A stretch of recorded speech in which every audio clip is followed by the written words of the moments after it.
পৃথিবী ও মানব সভ্যতার ইতিহাসে বর্তমান যুগের এক ভয়ঙ্কর প্রকটতা হয়ে উঠেছে ম্যালেরিয়া, যার জন্য ছোট থেকে বড় মাঝারি বয়সের মানুষেরাও আজ মৃত্যুর সঙ্গে চ্যালেঞ্জের মুখে দাঁড়িয়ে গেছে। কি এই ম্যালেরিয়া এবং কীভাবেই বা এর উৎপত্তি? স্ত্রী অ্যানোফিলিস মশা দ্বারা বাহিত এবং প্লাজমোডিয়াম ভাইভক্স জীবাণু দ্বারা সংক্রামিত এই রোগটি হলো ম্যালেরিয়া। বর্তমান মানব সভ্যতার ইতিহাসে ভয়ের আর এক নাম হয়ে উঠেছে ম্যালেরিয়া। প্রতিদিন আমাদের অজান্তেই আমাদের নানা কাজকর্মের ফলে ছোট্ট একটা মশা হয়ে উঠছে মানব সভ্যতার অগ্রগতির থমকে দেওয়ার একটা প্রথম বা প্রাথমিক কারণ। অর্থাৎ এই ছোট্ট একটা প্রাণী হয়ে উঠছে এক ভয়ঙ্কর মৃত্যুর দূত। প্রতি বছর সারা বিশ্বে লক্ষাধিক মানুষ এই রোগে মারা যাচ্ছেন। শুধু মারা যাচ্ছেন না, অনেকে গুরুতর আহতের মুখেও পড়ছে। এই রোগে সাধারণত মানুষজন যেভাবে সংক্রামিত হয় তার অধিক কারণে কিন্তু অসচেতনতা।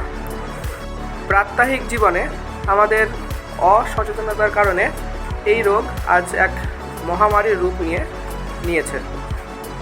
আমরা এই পরিসংখ্যানটি দেখে বুঝতে পারছি ম্যালেরিয়া আজ পর্যন্ত সারা বিশ্ব জুড়ে কত ভয়াবহ রূপ ধারণ করেছে। যদি এখনই এটাকে কন্ট্রোল না করা হয় তাহলে কিন্তু ভবিষ্যতে আরও এক ভয়াবহ রূপ সৃষ্টি করতে পারে এটি, এবং কোনো অ্যান্টিবায়োটিক বা ওষুধের মাধ্যমে কিন্তু এটিকে দমন করা সম্ভব নয়। এটি দমন করতে প্রধানত আমাদের স্বাস্থ্যবিধি মেনে চলাই প্রধান কাজ। এই রোগটি শুধুমাত্র একজনকে আক্রমিত করে এবং একজনকে মারার জন্য যথেষ্ট এরকম নয়। রোগটি যেমন প্রতিজনকে আক্রমণ করে তেমনই সংক্রামক একটি ব্যাধি। বিশ্ব স্বাস্থ্য সংস্থা বলছে প্রতি 2 মিনিটে একজন করে শিশু মারা যায় এই ম্যালেরিয়া রোগে সারা বিশ্বে। এটিকে শুধু রোগ বললে ভুল হবে, এটি হচ্ছে একটি নীরব মহামারী।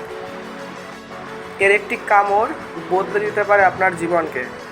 আপনার একটি ভুল শুধু আপনার ক্ষতি হবে না, আপনার প্রিয়জনেরও শেষ করে দিতে পারে। জমে থাকা জল, মশারি না ব্যবহার এবং অপরিচ্ছন্নতা এটাই ডেকে আনছে এই ভয়াবহ মারণ রোগকে।